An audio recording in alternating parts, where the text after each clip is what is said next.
예, 안녕하세요. 한국 수출 감소세가 심상치 않습니다.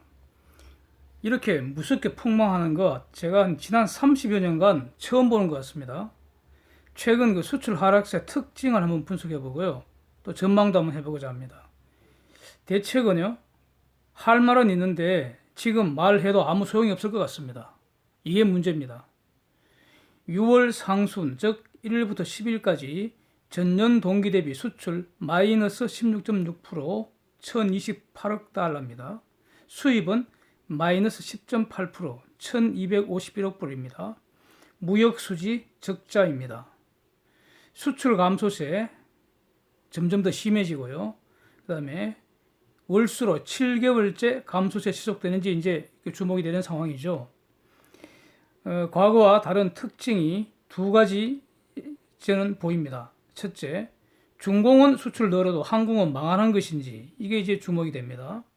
지금까지는요, 중공에 중간재 수출해서 완제품으로 만들어서 미국 등으로 우회하는 수출 이게 많았다. 그래서 중공 수출 쪼그라들면 우리 수출도 감소한다는 식으로 변명을 해왔는데 이게 더 이상 통하지 않게 된 것 같습니다.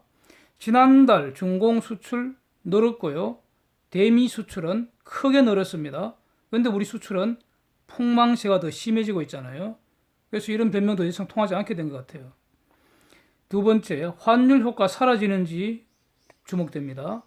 환율이요, 1120원대에서 지금 1180원대로 폭등한 상태입니다. 대략 한 마이너스 한 5 내지 6% 정도 지금 폭등한 상태예요. 이 지금 평가 절하된 거 아닙니까? 그러면 과거 같으면은 환율이 이렇게 폭등해 버리면은 수출이 늘어나는 그런 효과가 있었거든요.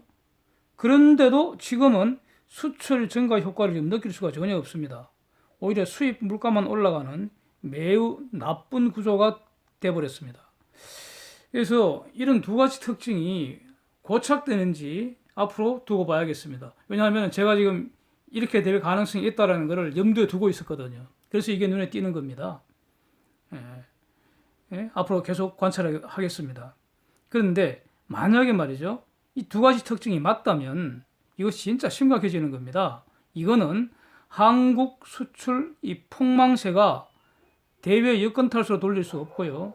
한국의 구조적 문제점이 드러나는 것이다. 이런 증거이기 때문입니다. 구조적인 문제점이라는 것은요, 이겁니다. 과거에 수출하던 기업들이 이 한국을 이미 떠났고요.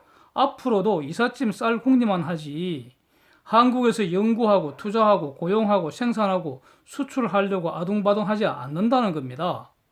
예. 지금 수출은 그동안 우려먹던 설비 현상 유지로 돌려서 팔아먹는 겁니다. 이 설비 노후화되면요, 대체 투자도 안 해버리는 거죠. 대체 투자라는 거, 그러니까 신규 투자가 아니라요.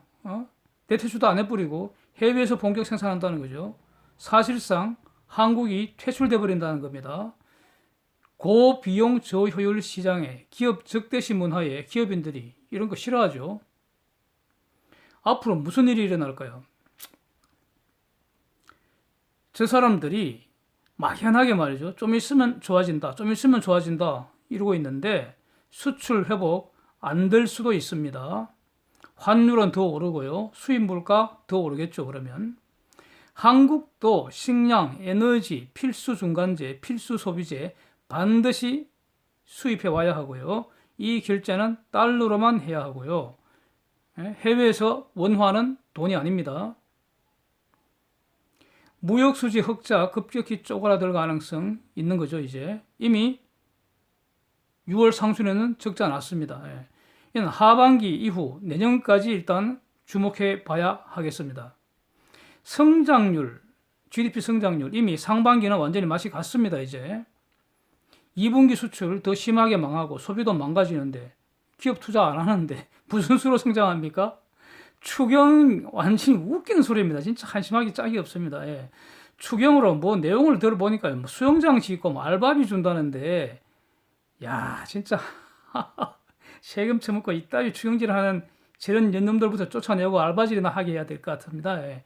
수영장 없어서 지금 경기가 망가집니까? 예. 단기 알바가 이제 일자리입니까? 그게? 예. 지금 그 상대적으로 해외로 덜 나간 것이 반도체입니다.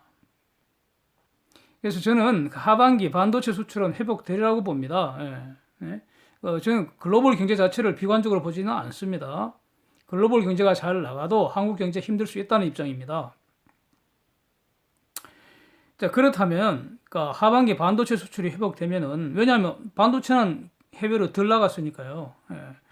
그렇다면 숫자상으로 수출이 살짝 살아날 수는 있지만, 구조적 문제점은 계속 악화된다는 겁니다. 성장률 금년 1%대 나오면 회피할 수 있습니다. 내년 0%대 되어도 놀라지 않겠습니다. 금년 상반기까지 성장률이 마이너스인데, 하반기에 산술 평균 하면은 물론 그러니까 정확한 거는 기하 평균을 해야 되지만 산술 평균 하면은 하반기에 2% 넘겨야지 평균 1% 되는 거 아닙니까? 무슨 소리 2% 넘깁니까? 지금 상황에서. 이렇게 되는 원인은 뭡니까? 제가요, 그 한국 경제 분석 영상 여러 건 올려두고 있는데, 그러니까 비교적 잘 분석됐다고 저는 생각합니다. 그런데 참 슬프게도 이 모델대로 가고 있는 것 같습니다. 한번 참고해 주시기 바랍니다. 대책은요, 저는 아주 간단하다고 봅니다. 가장 시급한 것이 김정은 수석 대변인 소리나 듣고 다니는 저 사람들 빨리 퇴진시켜야 한다고 봅니다. 김원봉이 독립운동한 것이 사실이라 하더라도요, 독립운동한 것이 그 후 대한민국의 항적한 범죄 행위를 정당화시킬 수는 없습니다. 해방 후에 이 김원봉이 이놈은 좌익활동 연락이 하다가 지 스스로 월북한 골수 빨갱이 새끼 아닙니까? 한국 전쟁 때 국군에 대항한 전범에 불과한 새끼인데 이 전범 새끼를 찬양한 놈은 그냥 바로 몰아내버리고 여적질, 보안법 위반질로 처단해야 하잖아요. 저는 그렇게 생각합니다. 경제는 지금 폭삭폭삭 망가지고 있는데 이 짓을 하는 새끼를 그냥 둬서 뭐 되겠습니까? 그러니까 일단 몰아내고 제대로 된 머슴을 뽑은 다음에 경제 대책을 논해야지 그 전에는 뭐 아무리 떠들어도 아무 소용이 없을 것 같습니다. 이상입니다. 함께 해주셔서 감사합니다.